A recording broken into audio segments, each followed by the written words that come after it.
Hello, good morning, students. Today, 9th class science, we are continuing with laws of motion. Laws of motion में जो अभी हम लोग discuss कर चुके हैं वो क्या था? हम लोगों ने फर्स्ट लॉ डिस्कस कर लिया डिटेल में. फर्स्ट लॉ क्या बोलता है? First law is also known as law of inertia, क्योंकि ये इनर्शिया की प्रॉपर्टी को डिफाइन करता है. और इसमें अभी हम लोगों ने बहुत सिंपल तरीके से ये बताया था कि अगर किसी ऑब्जेक्ट पर फोर्स नहीं लगाएंगे तो क्या होगा. वो ऑब्जेक्ट कैसा होगा? रुका हुआ ऑब्जेक्ट है, ऑब्जेक्ट एट रेस्ट. इसके ऊपर फोर्स नहीं लगाएंगे तो this will remain at rest. And if this is in uniform motion, इसके ऊपर फोर्स नहीं लगाएंगे then this will continue to remain in uniform motion. तो इसको बहुत सिंपल तरीके से अभी हम लोगों ने बताया था और इसका स्टेटमेंट भी ऐसे ही सिंपल है. And the first law states that what happens to this object when no force is applied on it. If an object is at rest, then it will remain at rest. If an object is in uniform motion, then it will remain in uniform motion unless you are applying a force on it. जब तक force नहीं लगाओगे, till you apply the force, until you apply the force, the object at rest will remain at rest. The object in uniform motion will remain in uniform motion, है ना. और ये बहुत obvious सा fact लगता है क्या कि भाई ये रुका हुआ है, this is at rest, this will remain at rest. And if you are applying a force then this will have a tendency to move. It will not necessarily move, it will have a tendency to move, है ना. So unless you are applying a force on it, this object at rest will remain at rest. And any object in motion will tend to remain in uniform motion. ठीक है. फिर इसी के basis पर अभी हम लोगों ने डिफाइन किया था क्या? इनर्शिया. इनर्शिया अभी हम लोगों ने बोला था is the property by virtue of which any object opposes any change in its state of rest or of uniform motion. अगर कोई ऑब्जेक्ट रेस्ट पर है और आप उसकी रेस्ट की स्टेट को बदलने की कोशिश करोगे तो वो अपोज करेगा. And this opposition is termed as, this property is termed as inertia. इसका बेस्ट एग्जांपल अभी हमने आपको दिया था टीवी देखने वाला. That if you are watching your favorite program on TV, then the inertia will oppose your movement or will oppose any change in your state. मतलब इसमें अगर कोई आकर आपको वहां से उठाने की कोशिश करेगा तो वहां से नहीं उठोगे, है ना. तो any object at rest will tend to remain at rest unless you are applying a force on it. And this property, inertia is the property by virtue of which any object opposes a change in its state of rest or of uniform motion, है ना. और inertia अभी हम लोग major करते हैं किससे? मास से. मतलब क्या है? जिस ऑब्जेक्ट का मास कम होगा वो अपनी स्टेट ऑफ रेस्ट के या स्टेट ऑफ मोशन के, स्टेट ऑफ यूनिफॉर्म मोशन में किसी भी टाइप के चेंज को अपोज कम करेगा अगर उसका मास कम है ना. तो अगर किसी ऑब्जेक्ट का मास कम है तो अगर वो रेस्ट पर है तो ये कम अपोज करेगा और इसको कम एफर्ट में अभी हम लोग चला सकते हैं. और अगर ये यूनिफॉर्म मोशन में है तो इसको अभी हम लोग रोक सकते हैं या इसकी वेलोसिटी बढ़ा सकते हैं. दोनों चीजें. यूनिफॉर्म मोशन के स्टेट को चेंज करना मतलब या तो वेलोसिटी को इंक्रीज करना या वेलोसिटी को डिक्रीज करना. So if an object is having smaller mass and if it is in uniform motion then a small amount of effort will change its state of uniform motion. If the mass is smaller, mass कम है तो inertia भी कम होगा, है ना. तो ये inertia अभी हम लोगों ने बहुत डिटेल में पिछली क्लास में डिस्कस किया था. अब सेकेंड लॉ में अभी हम लोग ये पढ़ेंगे कि what happens when force is applied. तो अभी हमने बच्चों बहुत सिंपल कॉन्सेप्ट बताया है. फर्स्ट लॉ जो है related to what happens if no force is applied. अगर कोई फोर्स नहीं लगाओगे, रेस्ट पर है, रेस्ट पर रहेगा यूनिफॉर्म मोशन में, then it will continue to remain in uniform motion, है ना. अब सेकेंड लॉ ये बताता है कि आप फोर्स लगाओगे तो क्या होगा, है ना. तो फर्स्ट लॉ और सेकेंड लॉ बहुत क्लियर डिफरेंस है. Force not applied, what will happen is given by the first law. And in the second law what happens to the object when force is applied. तो ये अभी हम लोग पढ़ने वाले हैं ना. तो अब हम लोगों को ये तो पता चल गया कि अगर आप किसी ऑब्जेक्ट के ऊपर फोर्स लगाओगे तो क्या होगा? उसमें एक एक्सेलरेशन आएगा, है ना. कोई ऑब्जेक्ट पर अगर आप फोर्स लगाओगे तो एक्सेलरेशन आएगा, और एक्सेलरेशन जो है that will ultimately depend on the force. आप जितना कम फोर्स लगाओगे उतना कम एक्सेलरेशन आएगा। Suppose for example if you are trying to push this pen with a small force, force अगर कम लगाओगे तो कम एक्सेलरेशन आएगा। If you are trying to move a motorcycle, if you are trying to move a table, then smaller the force, smaller will be the acceleration, है ना। तो acceleration लगाने पर या फोर्स लगाने पर कैसे कैसे चेंजेस आते हैं, ये अभी हम लोग मेजर करेंगे इस नए टॉपिक में। तो नए टॉपिक में अभी हम लोग सबसे पहले पढ़ने वाले बच्चों मोमेंटम के बारे में। मोमेंटम इसको P से रिप्रेजेंट करते हैं। This measures the content of motion possessed by any object. Content of motion का मतलब क्या है, अब इसको अभी हम समझा दे रहे हैं। Suppose you are having a cricket ball and this cricket ball is moving with a velocity of 1 meters per second. 1 meters per second या 10 meters per second ले लो, ये तो बहुत कम हो गया, 10 meters per second। अब ये 10 meters per second से मूव करती हुई suppose this strikes this board, इस बोर्ड को स्ट्राइक कर दिया या वॉल को स्ट्राइक किया, तो 10 मीटर से चलती हुई 10 मीटर पर सेकंड से चलती हुई बॉल अगर किसी वॉल को स्ट्राइक करेगी तो क्या होगा, no appreciable change, it will just produce some sound, है ना। अब इतनी ही वेलोसिटी से चलता हुआ कोई ट्रक अगर इसको स्ट्राइक करे, if you are having a truck which is moving with the same velocity, कितनी velocity, 10 meters per second, just try to imagine the damage which will be caused. It will be a great difference between cricket ball striking this board and a moving truck striking this board. दोनों की velocity same है। velocity of the ball, बच्चों imagine कर पा रहे हो ना, velocity of the ball 10 meters per second and velocity of the motorcycle भी ले सकते हो, velocity of the bike या ट्रक ले लेना है ना, ट्रक से ज्यादा अच्छे, velocity of the truck 10 meters per second। ये बच्चों कितना आ जाएगा अगर आप इसको सॉल्व करोगे, तो ये सॉल्व करने पर 36 किलोमीटर पर आवर आएगा। ये कितना, velocity of the truck 36 kilometre per our. Imagine कर पाओगे, if a truck is moving with a speed of 36 kilometre per our and striking this, तो क्या होगा, large amount of destruction will be caused. तो अब हम लोग इसमें कहते हैं वेलोसिटी तो सेम है लेकिन मास अलग अलग है, तो हम लोग ये कहते हैं कि दोनों ऑब्जेक्ट्स को अगर आप कंपेयर करो तो truck is having larger mass, so the amount of motion possessed by the truck will be larger, ऐसा कह सकते हैं कंटेंट ऑफ मोशन। तो कुछ ऐसी क्वांटिटी है जो अभी हम लोग डिफाइन करने की कोशिश कर रहे हैं कुछ एग्जांपल्स की मदद से, है। अब देखो, now suppose you are having 2 motorcycles, one is moving with 10 kilometers per hour and other is moving with 100 kilometers per hour। यहां पर हम लोगों ने जो एग्जांपल लिया था वो मास डिफरेंट था, यहां पर मास सेम ले रहे हैं, मास सेम ले रहे हैं, वेलोसिटी डिफरेंट। यहां पर क्या था, mass different, velocity same. Effect समझने के लिए अब देखो, 2 मोटरसाइकिल्स हैं, one is moving with 10 kilometer per hour, 10 kilometer per hour can be said to be what, a cycle, the speed of a cycle, ऐसा कुछ कह सकते हैं 10 किलोमीटर पर आवर।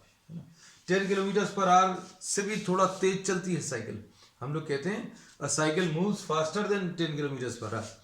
लेकिन अभी हम लोग बोले you are having a motor bike which is moving with 10 kilometers per hour and you are having another motorbike which is moving with 100 kilometers per hour। आपको दोनों को रोकने को कहा जाए तो 10 किलोमीटर पर आवर से जो चल रही है, 10 किलोमीटर पर आवर से जो चल रही है मोटर बाइक, उसको आप आसानी से रोक लोगे, और 100 किलोमीटर पर आवर से जो चल रही है बाइक, उसको रोकने के लिए आपको ज्यादा एफर्ट लगेगा। तो अभी हम लोग कहते हैं the there is something which is related to velocity, है ना। अब हम लोग इसमें क्या कह सकते हैं,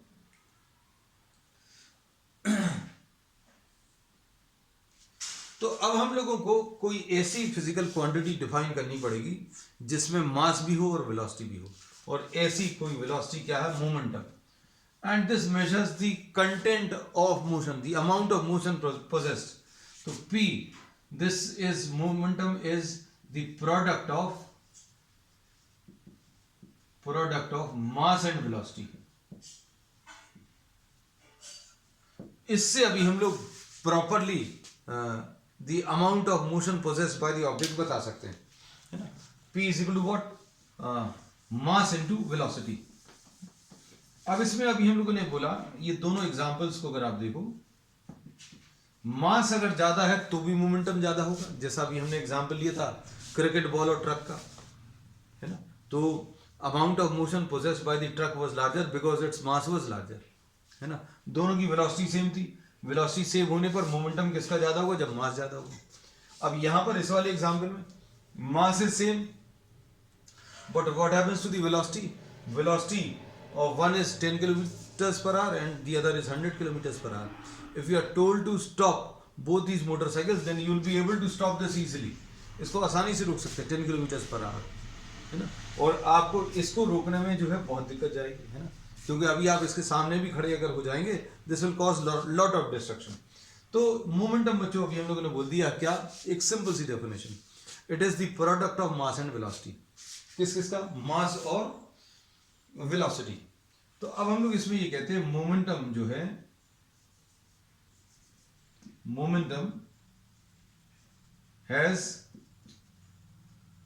both magnitude and direction. Momentum के पास बच्चों दोनों चीजें हैं, क्या चीज, मैग्नीट्यूड भी है और डायरेक्शन भी है। क्यों, क्योंकि इसको डिफाइन करने में आपने एक ऐसी क्वांटिटी का यूज किया जिसके पास खुद का डायरेक्शन है, और डायरेक्शन किसके पास है, वेलोसिटी के पास। तो अब हम लोग ये कह सकते हैं इसमें that momentum, direction of momentum is given bye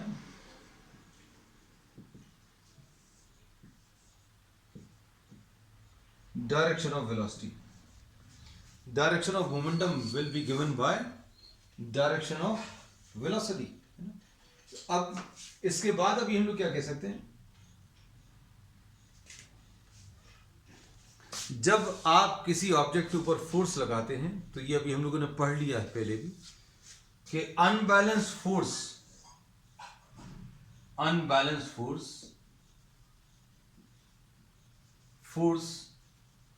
causes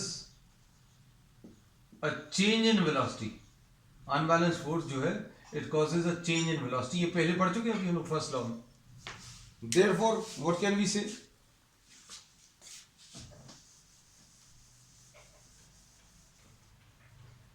therefore unbalanced force causes, अगर वेलोसिटी चेंज हो रही है तो क्या चेंज होगा, unbalance force causes a change in momentum. Force अगर लगाएंगे तो क्या चीज चेंज होगी बच्चों, वेलोसिटी चेंज होगी, और वेलोसिटी चेंज होगी मतलब इसका मोमेंटम चेंज हो जाएगा, है ना, ठीक है। अब इसके बाद सुनना अच्छे से, अब आपने ये चीज ऑब्जर्व की होगी कि if you are applying a force on a motorcycle, suppose आपने किसी साइकिल को पुश कर रहे हैं और किसी मोटरसाइकिल को पुश कर रहे हैं, दोनों एग्जांपल्स में सोच कर देखना। Suppose you are applying a push for some fraction of seconds, आपने ऐसा पुश किया, है ना। अगर आपने ऐसा कुछ पुश किया तो उसके पास कुछ वेलोसिटी आ जाएगी। क्यों, क्योंकि आपने फोर्स लगाया and that force causes, this unbalance force causes what, a change in velocity. अब आप अगर इस पर ध्यान से सुनना, अगर आप इस पर बहुत देर तक फोर्स लगाते रहें, suppose you prolong what the duration for which the force is applied. आपने सिर्फ एक cycle, your friend is sitting on a cycle and you are giving a gentle push, and you are removing your hand. You have given just a single push to the cycle or the motorcycle, and you have removed the application of force. अब उसके बाद हम आपको दूसरी चीज बोल रहे हैं कि अब आप इसमें पुश लगाइए, but apply it for a longer duration, मतलब 4-5 सेकंड से apply this force for 5 second suppose. तो क्या होगा, अगर आप थोड़ी देर तक लगातार फोर्स लगाते रहेंगे तो क्या होगा, उसकी वेलोसिटी अब इंक्रीज होगी, पहले से थोड़ी ज्यादा इंक्रीज होगी, है ना। तो हम लोग ये बोलते हैं कि the change in velocity which is generated in the object depends on the amount of force as well as it also depends on the duration for which the force is applied. दो चीजों के ऊपर ये depend करेगा। किसी cycle के ऊपर आपने पुश लगाया तो वो कितनी वेलोसिटी अक्वायर करेगा, साइकिल में कितनी वेलोसिटी आएगी, किसके ऊपर डिपेंड करेगा, दो चीजों के ऊपर। One is the force, second is the duration for which the force is applied, है ना। तो अगर आपने कम ड्यूरेशन के लिए फोर्स अगर अप्लाई किया, है ना, तो इसमें वेलोसिटी चेंज थोड़ी सी आएगी। अगर आपने ज्यादा ड्यूरेशन के लिए फोर्स अप्लाई किया then velocity change will be larger, है ना। तो इसको अब हम लोग क्या कह सकते हैं, वेलोसिटी चेंज की अब हम लोग बार बार बात नहीं करेंगे। We will not talk in terms of what, velocity change की जगह अभी हम लोग मोमेंटम की बात करेंगे। क्यों बात करेंगे बच्चों, क्योंकि साइकिल को अगर आप पुश कर रहे हो और मोटरसाइकिल को पुश कर रहे हो उसमें डिफरेंस आ जाएगा। अगर साइकिल को आपने एक फोर्स लगाया तो उसने कुछ वेलोसिटी जनरेट की, और अगर आपने वही पुश मोटरसाइकिल में लगाया तो वेलोसिटी हो सकता है वो भी acquire करे, but the velocity may be smaller than the velocity which is acquired by the cycle. भैया आपने एक धक्का लगाया साइकिल में और वही धक्का आपने लगाया कैसे, मोटरसाइकिल में, तो साइकिल वेलोसिटी ज्यादा ले लेगा और मोटरसाइकिल थोड़ी सी कम लेगा, है ना। तो अब हम लोग we will talk in terms of momentum, because cycle का मास कम होगा और मोटरसाइकिल का मास ज्यादा होगा। तो अब हम लोग मास को भी कंसिडर करना है, वेलोसिटी को भी कंसिडर करना है, तो इसलिए अब हम लोग मोमेंटम की बात करते हैं। तो अब हम लोग इसमें क्या लिखेंगे,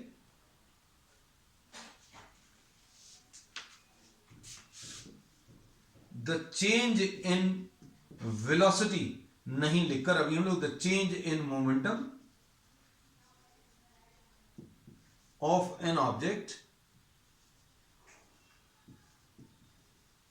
depends on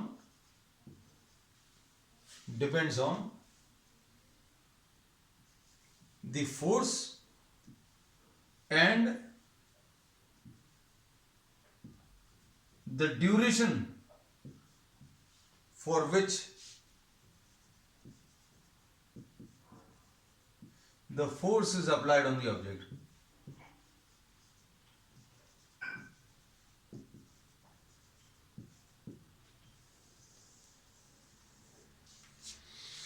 इसको समझना अब अच्छे से। अभी हम लोगों ने बोला कि आप साइकिल के ऊपर फोर्स लगाओगे तो रेस्ट से वो कुछ वेलोसिटी एक्वायर करेगी, and you are applying the same force on a motorcycle at rest, then what will happen, it will also acquire some velocity, but it will definitely happen that the velocity which is acquired by the bike will be smaller than the velocity acquired by the cycle. reason क्या है बच्चों, कि मास cycle का कम है और motorcycle का मास जो है वो ज्यादा है। अब फिर अभी हमने क्या बोला, फिर अभी हमने बोला कि आप 2 सेकेंड्स के लिए फोर्स अप्लाई कर रहे हैं, फिर suppose you are applying the force for 10 seconds, तो दो चीजों के ऊपर डिपेंड करेगा बच्चों, क्या, change in momentum of an object depends on the force, कितना फोर्स अप्लाई कर रहे हो, and the duration for which the force is applied on the object, है ना। चलो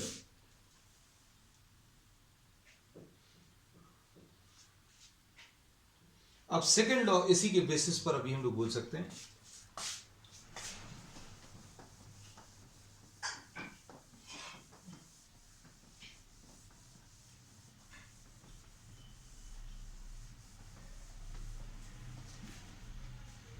सेकेंड लॉ क्या है, Newton second law of motion.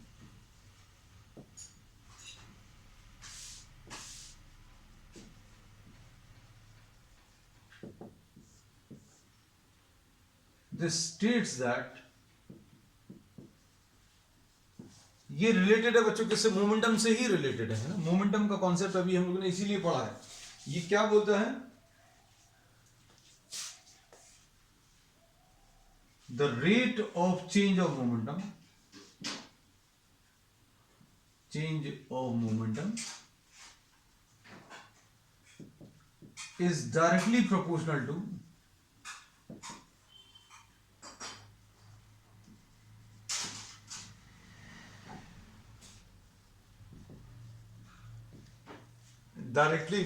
to the force applied on the object.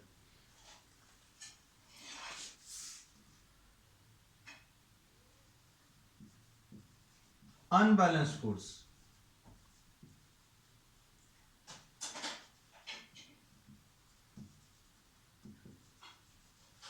ये बच्चों इसका स्टेटमेंट है।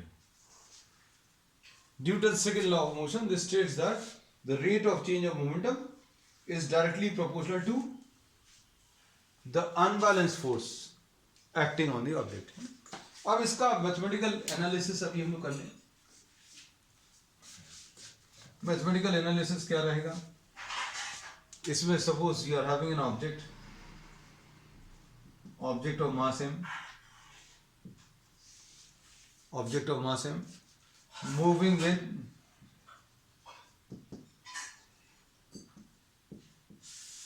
a velocity u। कोई ऑब्जेक्ट है जिसका मास m है और इसकी वेलोसिटी u है। a force F is applied। अब क्या किया बच्चों, आपने इसके ऊपर फोर्स अप्लाई कर दिया for a time t seconds. अब फोर्स अप्लाई करोगे तो बच्चों क्या होगा, अगर आप फोर्स अप्लाई करोगे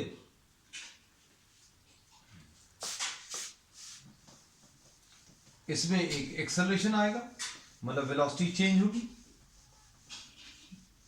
तो क्या लिखेंगे अभी हम लोग, इनिशियल वेलोसिटी u है, फाइनल वेलोसिटी बच्चों v है। अब हम लोग क्या बोल सकते हैं, इनिशियल मोमेंटम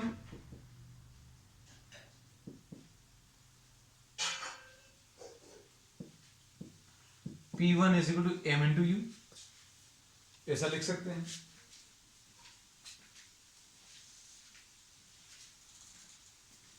फाइनल मोमेंटम क्या आएगा बच्चों,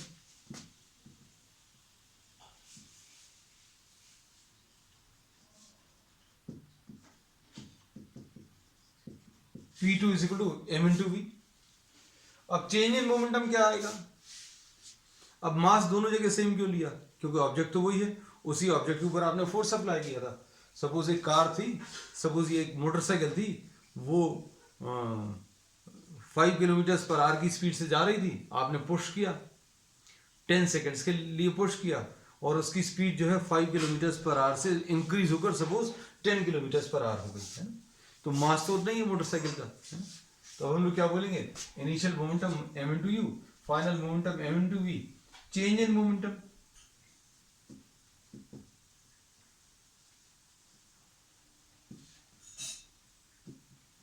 ये P2 माइनस P1 ऐसा कुछ लिख सकते हैं। अब इसको कैसे लिखेंगे, m into v minus m into u, ऐसा कुछ। अब ये आ जाएगा m into v minus u, ये चेंज इन मोमेंटम आ गया। तो अब इसके बाद rate of change of momentum, rate of change of momentum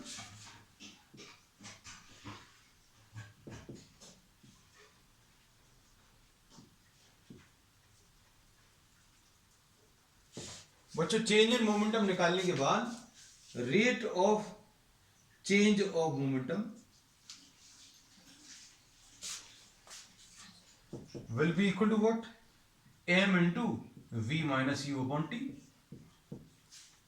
अब इसमें क्या बोला, the rate of change of momentum, rate of change of momentum, rate of change of momentum ये लॉ क्या बोलता है, second law is proportional to the force applied, ऐसा कुछ बोला है। अब हम लोग इसमें क्या लिख सकते हैं, m into v minus you upon t proportional to f, ऐसा लिख सकते हैं। अब इसको कैसा लिखेंगे, ये प्रोपोर्शनलिटी साइन अगर आप हटाओगे, पहले तो ऐसा लिख लें m into v minus you upon t, f will be equal to k m into v minus you upon t, ऐसा कुछ आएगा। अब क्या करेंगे इसमें बच्चों, v minus you upon t क्या होता है, ये तो मालूम है अपन लोगों को। ये क्या चीज है, अभी हम लोग यहां पर लिख दे रहे हैं,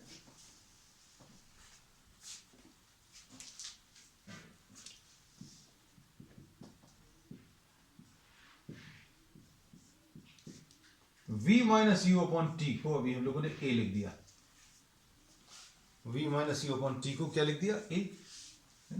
क्या ये एक्सेलरेशन है, तो f की value k into M into A, ऐसा कुछ रिलेशन आ गया। अब सुनना अच्छे से, इसमें k जो है प्रोपोर्शनलिटी कांस्टेंट है। अब एसआई यूनिट में बच्चों, इन एसआई यूनिट, अच्छे सुनना, in SI standard international system of units में mass is measured in kgs. Mass किसमें मेजर करते हैं, केजीज में। एक्सेलरेशन किसमें मेजर करते हैं, मीटर्स पर सेकंड स्क्वायर में मेजर करते हैं। तो अब आप फोर्स की ऐसी यूनिट सिलेक्ट करने वाले हैं such that the value of K is 1। You are selecting the unit of force such that, अच्छे सुनना, you are selecting the units of force such that the value of K becomes 1। क्यों, क्योंकि आसान हो जाएगा। देखो क्या आसानी हो जाएगी, फोर्स को अभी हम लोग क्या लिख लोगे, मास into acceleration.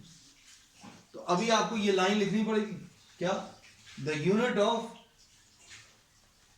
Unit of force is so chosen, the unit of force is selected such that the value of K becomes 1 in SI system. अब force is equal to mass into acceleration आ गया। अब ये जो नई unit of force है वो 1 कब होगा, देखो डेफिनेशन कैसे बनती है भैया, ये वाली वैल्यू 1 कब होगी, जब ये मास 1 होगा और एक्सेलरेशन 1 होगा। इस ये नई यूनिट जो रहेगी फोर्स की, इसको अभी हम लोग नाम न्यूटन देते हैं। 1 newton is defined as the force which produces an acceleration of 1 meters per second square in a mass of 1 kg।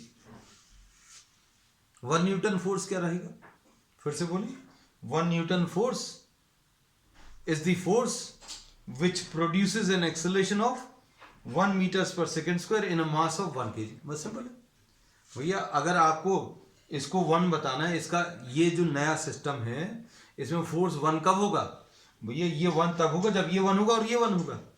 तो कैसा बोलेंगे हम लोग, इसको ऐसा बोलेंगे कि ये फोर्स 1 तब कहलाएगा जब ये एक्सेलरेशन 1 आ जाए, 1 मीटर्स पर second square in a mass of 1 kg। बस समझ, ठीक। अब देखो, अब इसके बाद इस यूनिट ऑफ फोर्स को न्यूटन्स बोलते हैं।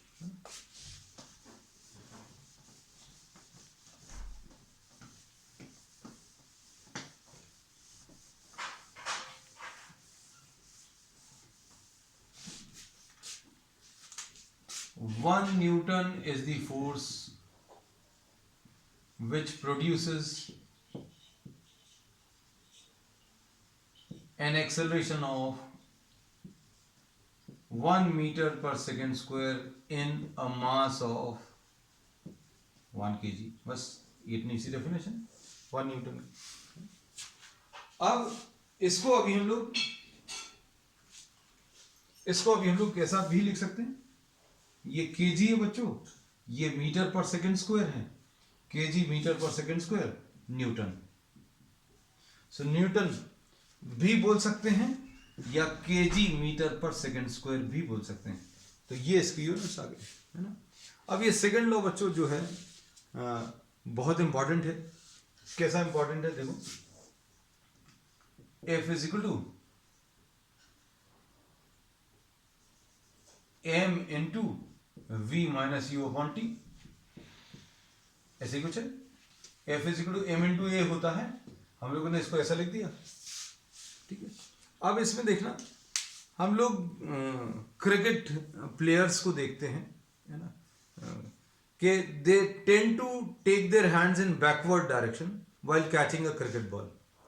अगर क्रिकेट बॉल को कैच करें तो कैचिंग प्रोसेस में ये सीधा, जैसे बॉल यहां कहीं से आ रही है तो यहीं पर रखकर कैच नहीं करते, ये क्या करते हैं, बॉल अगर ऐसी कुछ आ रही है तो ये अपने हाथों को पीछे ले जाते हैं, है ना। अब इसमें क्या हुआ है बच्चों, ध्यान से सुनना, यहां तक आते आते बॉल को यहां तक आते आते कुछ वेलोसिटी होगी, और जब हाथ के अंदर आ जाएगी तो वेलोसिटी जीरो हो जाएगी, है ना। तो अब इसको समझना बच्चों अच्छे से, आप मास सिर्फ समझने के लिए, मास सिर्फ समझने के लिए अभी हम लोग एग्जांपल ले रहे हैं, 1 kg ले लिया, suppose the mass of the ball, ball की जगह स्टोन ले लो आप, मास 1 kg, है ना। वेलोसिटी बच्चों 10 मीटर्स, फाइनल वेलोसिटी कितनी, 0, इनिशियल वेलोसिटी 10 मीटर्स पर सेकेंड। अच्छे समझना चीजों को, फाइनल वेलोसिटी 0 क्यों, जब आपके हाथ में बॉल आ गई तो वेलोसिटी कितनी हो जाएगी, 0। Initial velocity 10 meters per second से आ रही है, 10 मीटर्स पर सेकंड से तो ज्यादा होती है क्रिकेट बॉल की वेलोसिटी, है ना। लेकिन अभी हमने सिर्फ समझने के लिए नंबर सिंपल ले लिए। अब अगर आप सीधा सीधा यहीं पर कैच लोगे तो टाइम जो है बहुत कम लगेगा, और अगर आपने ऐसा कुछ किया तो कैचिंग प्रोसेस का टाइम बढ़ा दिया। बात समझ में आई, आपने क्या किया है, just try to understand this fact. If you are taking the ball directly in your hands, then what will happen, the time taken will be very small. But now what you are doing, the ball is coming and you are taking your hands in backward direction. What you are trying to do, you are increasing the time. Time बढ़ाने पर बच्चों, ये simple mathematics है ना, क्या कि time अगर आप इंक्रीज करोगे, टाइम अगर आप बढ़ाओगे तो क्या होगा, टाइम नीचे वाला नंबर अगर ज्यादा होगा तो ये आंसर कम आएगा, है ना। तो अगर आपने ऐसा कुछ किया कैचिंग प्रोसेस में, कैच करते समय प्लेयर्स जो हैं हाथों को पीछे ले जाते हैं। हाथों को पीछे क्यों ले जाते हैं, क्योंकि ऐसा करने में वो टाइम बढ़ा रहे हैं, they are increasing the time of the catching process. Time increase करने से क्या होगा, फोर्स कम हो जाएगा, द फोर्स रिड्यूसेस, फोर्स कम हो जाएगा, है ना। अब सपोज यहां पर डायरेक्टली कैच लिया तो टाइम बहुत कम रहेगा, डायरेक्ट कैच अगर है तो टाइम 0.1 सेकेंड सपोज, फोर्स कितना आ जाएगा, फोर्स मास है बच्चों 1, वेलोसिटी 0, और ये u 10 है अपॉन टाइम 0.1, है ना। तो ये कितना आ जाएगा बच्चों, देखो सॉल्व करने पर ये -100 न्यूटन आ जाएगा। कितना फोर्स लग रहा है, कितना फोर्स लग रहा है, 100 न्यूटन। अब आपने क्या किया, थोड़ा सा हाथ को पीछे ले गए, टाइम बढ़ा दिया, हैंड्स टेकन बैकवर्ड्स। अब टाइम पहले कितना था, टाइम पहले 0.1 था, अब टाइम कितना आ जाएगा, टाइम बच्चों 1 सेकेंड आ गया सपोज, टाइम पहले से तो ज्यादा आ गया, है ना।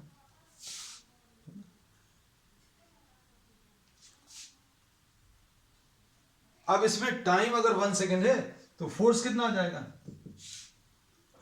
m into v, final velocity 0, initial velocity 10 divided by time ये 1, तो आंसर कितना आ जाएगा, -10 Newton. Just see the amount of force, आप फोर्स देखो, फोर्स यहां पर 100 न्यूटन आ रहा है और यहां पर कितना, 10 newton. So what can we say, in this case we can say that by taking your hands in backward direction, you are trying to increase the time, and by increasing the time what happens, the value of force decreases, है ना। ठीक है, तो बच्चों अब आज के लिए इतना ही, we will continue with the remaining topics on the next one. That's all for today. Have a wonderful day.